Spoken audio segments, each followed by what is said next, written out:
आपने कभी सोचा है कि एक मुल्क में क्या हो जाता है जब औरतें अपने ही धर्मगुरुओं की तस्वीरें जलाने लगें? We will not be silenced. Women, life, freedom. जी हां, आपने सही सुना। आज से ठीक 2 साल पहले सितंबर 2022 में 22 साल की एक लड़की को सिर्फ इसलिए मार डाला गया क्योंकि उसका स्कार्फ ढंग से नहीं था, और उसकी मौत के बाद पूरे ईरान में वो हुआ जो किसी ने सोचा भी नहीं था। मस्जिदें धू धू कर जलने लगीं।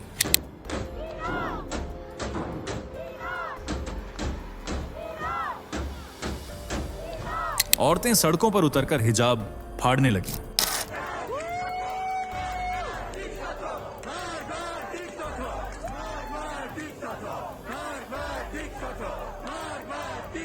और सबसे हैरान करने वाली बात, इस्लाम का सबसे पवित्र शहर मशाहद, जहां हर साल लाखों लोग जियारत के लिए आते हैं, वहीं से सबसे तेज बगावत की आवाज उठी।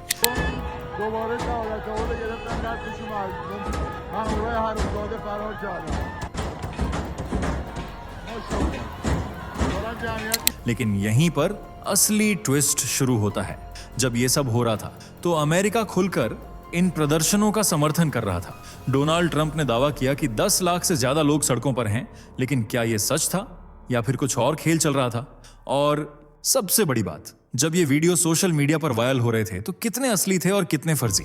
आज के इस वीडियो में आप जानेंगे वो सच्चाई जो मीडिया नहीं दिखाता।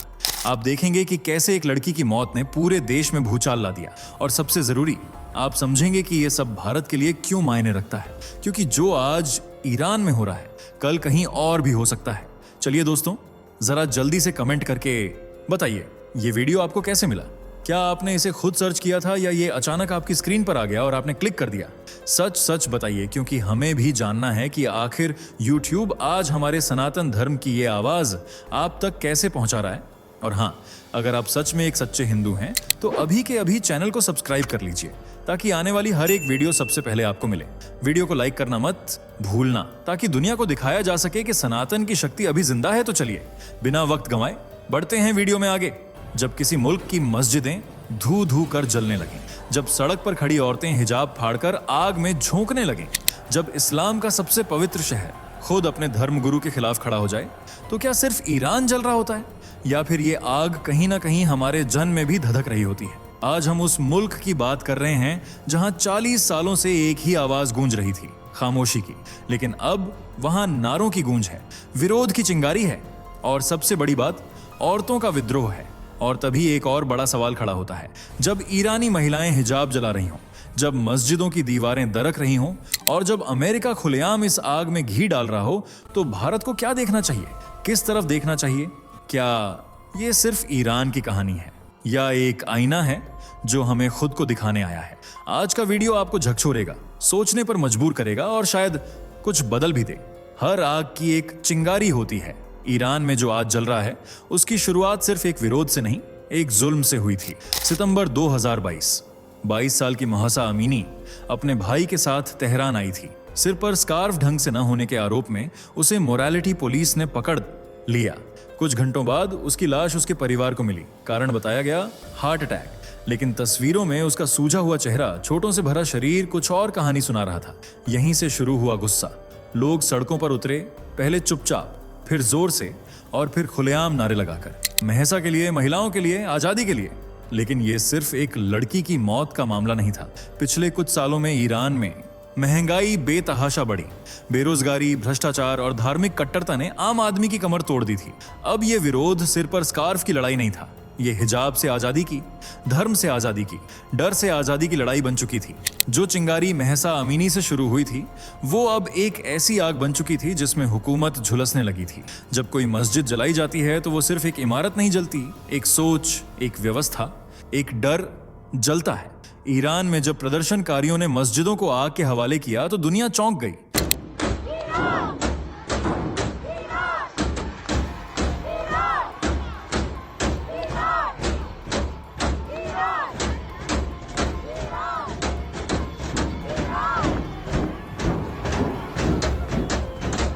क्योंकि ये वो देश है जो खुद को इस्लामी गणराज्य कहता है, जहां धर्म सिर्फ आस्था नहीं, कानून है, जहां हुकूमत खुद को अल्लाह का प्रतिनिधि मानती है। तो फिर सवाल उठता है, लोगों ने सबसे पवित्र जगह को ही क्यों निशाना बनाया? असल में मस्जिदें ईरान में सिर्फ इबादत की जगह नहीं है, वो शासन का प्रतीक हैं, मजहबी कानूनों की चौकियां हैं और अक्सर वहां से ही लोगों की जिंदगी पर फतवे और फैसले सुनाए जाते हैं। इन मस्जिदों से निकला था वो आदेश जिसने महिलाओं को बुर्के में कैद किया, जिसने विचारों को कुचला, आवाजों को दबाया। तो जब इन मस्जिदों में आग लगी तो ये आग गुस्से की नहीं, आजादी की चीख थी। इतिहास उठाकर देखिए, फ्रेंच रिवॉल्यूशन में चर्चों को निशाना बनाया गया क्योंकि वही सत्ता और धर्म के गठजोड़ का प्रतीक थे। ईरान में भी यही हो रहा है। ये विरोध सिर्फ सरकार के खिलाफ नहीं है, ये उस पूरे ढांचे के खिलाफ है जो धर्म के नाम पर इंसान से उसकी सोच, उसकी आजादी, उसकी पहचान छीनता है। और जब लोग इन दीवारों को जलाते हैं, वो सिर्फ इमारतें नहीं गिराते, वो उन बेड़ियों को तोड़ते हैं जो सदियों से उनके इर्द गिर्द कस दी गई थी। मशहद, ईरान का वो शहर जो न सिर्फ नक्शे पर खास है बल्कि आस्था के नक्शे पर भी सबसे ऊपर रखा जाता है। यहाँ मौजूद है इमाम रजा की दरगाह, शिया मुसलमानों का सबसे पवित्र तीर्थ, जहां हर साल लाखों लोग जियारत के लिए आते हैं। ये शहर इस्लामी पहचान का किला माना जाता है। लेकिन सोचिए, जब बगावत की आग इसी शहर से उठे, जब नारे खामेनेई के खिलाफ यहीं गूंजे, तो क्या ये सिर्फ एक विरोध रह जाता है या फिर ये उस पवित्रता के प्रतीक शहर में उबाल है जो सदियों से सत्ता और मजहब की साझेदारी का केंद्र रहा है। मशहद अब एक धार्मिक स्थल नहीं, एक क्रांति का केंद्र बन चुका है। डोनाल्ड ट्रंप ने खुद कहा, मशहद प्रदर्शनकारियों के कब्जे में है, सुरक्षा बल शहर छोड़कर भाग चुके हैं। उनका दावा शायद अतिशयोक्ति हो, लेकिन यह दिखाता है कि मशहद अब सिर्फ इबादत नहीं, इनकलाब की जगह बन चुका है। यह शहर अब उस सवाल का जवाब बन रहा है जो वर्षों से लोग पूछ नहीं पाए, क्या मजहब के नाम पर बनी सत्ता हमेशा इंसाफ करती है? मशहद में उठती आवाजें सिर्फ ईरान नहीं, पूरे इस्लामी जगत को झकझोर रही हैं, क्योंकि जब मक्का जैसा कोई शहर सवाल करने लगे तो जवाब देने की जिम्मेदारी सिर्फ सरकार की नहीं, पूरी कौम की बन जाती है। अगर इस क्रांति का कोई चेहरा है तो वो एक औरत का है, जिसके हाथ में सिगरेट है, जिसके बाल खुले हैं और जिसकी आंखों में डर नहीं, आग है। ईरान की सड़कों पर महिलाएं अब सिर्फ प्रदर्शन नहीं कर रही, वो इतिहास बदल रही हैं। एक महिला कैमरे के सामने खड़ी है, खामेनेई की तस्वीर को सिगरेट से जला रही है। दूसरी अपने सिर से हिजाब उतारती है, उसे आग में फेंक देती है। तीसरी अपने बाल काटते हुए कहती है, अब मैं नहीं झुकूंगी। और ये सिर्फ प्रतीक नहीं है। ईरान जैसे देश में जहां 1979 से महिलाएं सख्त इस्लामी कानूनों में जी रही हैं, जहां सिर ढकना जरूरी है, जहां एक गलत स्कार्फ की कीमत जेल या जान हो सकती है, वहां ये हरकतें क्रांति की भाषा हैं। ये महिलाएं न सिगरेट को आजादी का प्रतीक बना रही हैं, न बाल काटना फैशन है। ये विरोध की सबसे खामोश लेकिन सबसे तेज चीख है। 46 साल की चुप्पी अब टूट चुकी है। औरतें अब कह रही हैं, हमें हिजाब नहीं, इंसाफ चाहिए। हमें आदेश नहीं, आजादी चाहिए।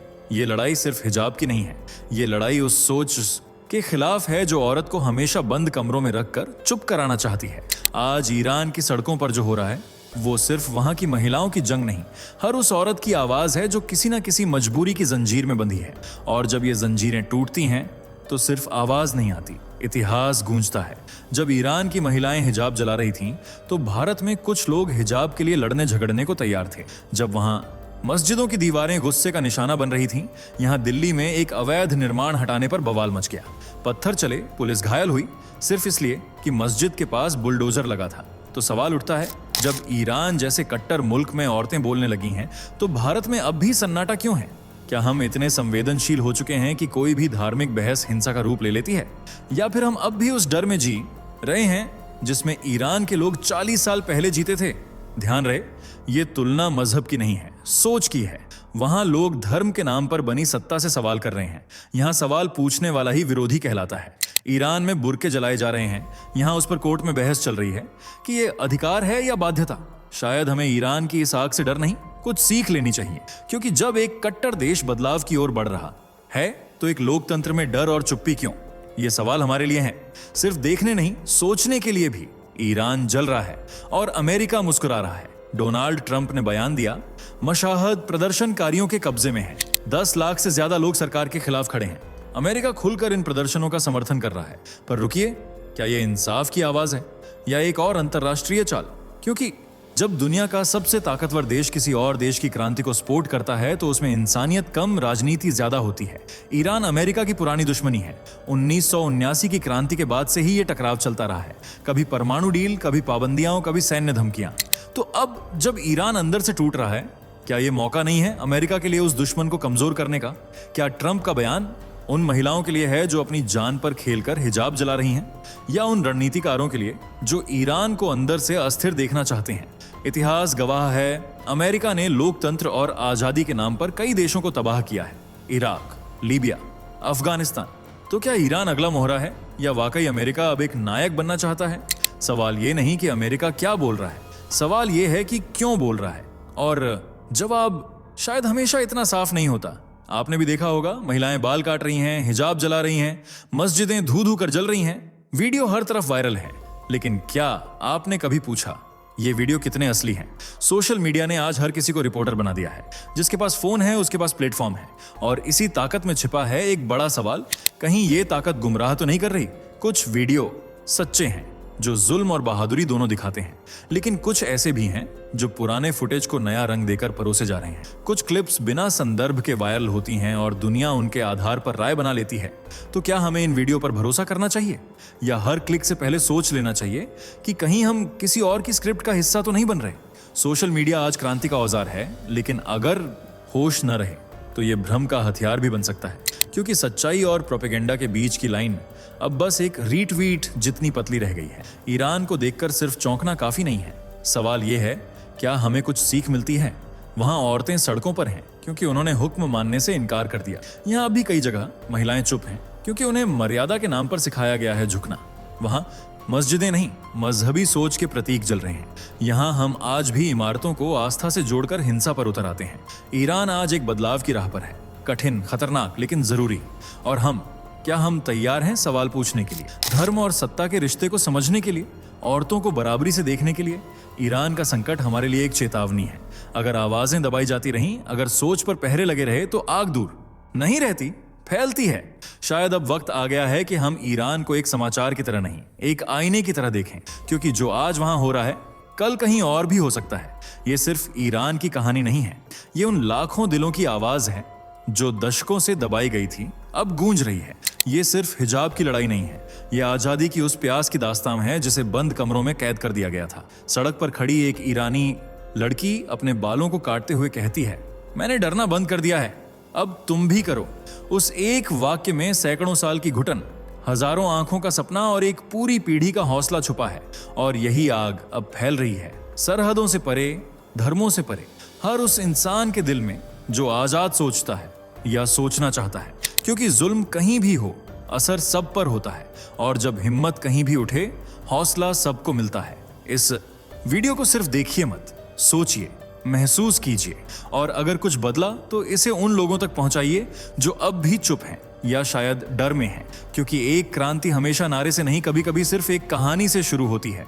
और शायद आज आपने वो कहानी सुन ली। अगर आज की ये कहानी आपके दिल तक पहुंची है, अगर आपने महसूस किया कि ये सिर्फ ईरान की नहीं, हमारी भी कहानी है, तो इस वीडियो को एक आवाज बनाइए, इसे शेयर कीजिए, उन दोस्तों तक पहुंचाइए जो सोचते हैं, सवाल करते हैं या करना चाहते हैं। कमेंट में हमें बताइए, क्या आपने इस कहानी में खुद को कहीं देखा? और अगर आप ऐसी ही बोल्ड, सच्ची और सोचने पर मजबूर कर देने वाली कहानियां आगे भी सुनना चाहते हैं, तो चैनल को सब्सक्राइब कीजिए, क्योंकि यहां सिर्फ खबरें नहीं मिलेंगी, यहां आपको वो मिलेगा जो खबरों के पीछे छिपा होता है। अब आपकी बारी है, आवाज बनिए और बदलाव का हिस्सा बनिए। दोस्तों, आपके स्क्रीन पर 2 और वीडियो दिख रही हैं, जिसे देखने के लिए आप स्क्रीन पर क्लिक करें। दोनों देखिएगा, बहुत अच्छी वीडियो बनी है।